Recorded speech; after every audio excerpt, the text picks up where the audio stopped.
الأمريكي ليسكت أفواه كل الحاقدين. بصحتهم حنا ما نقدروش نحسدوهم. جا المنتخب المغربي يعتبر ذلك هذه يا خويا كما يقولوا حنا بالعاميه لعب لعبك.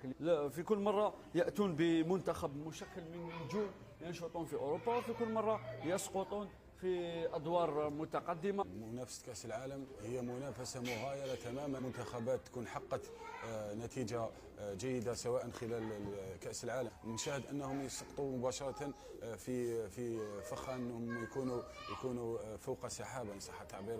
الفريق تاع المغربي راه ربما كاين، قلت راه بالك ربما خيفاني من المقابله، ستكون مأموريته صعبه جدا. أمريكا التي ستحتضن كأس العالم 2026 ملاصفة مع المكسيك وكندا، هذا أيضا عامل مساعد. دونك انا باش تقول لي الفريق المغربي صح دار ان بون باركور، ان باركور بوزيتيف، مي لي زادفيرسير نيتي با فريمون فاموز.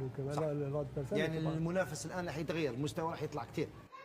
ما قاله الإعلام بعد تأهل المنتخب المغربي الأولمبي ومواجهة المنتخب الأمريكي في الدور الربع نهائي لأولمبياد باريس. لا تنسوا الاشتراك في القناة والإعجاب بالفيديو. إليكم التفاصيل.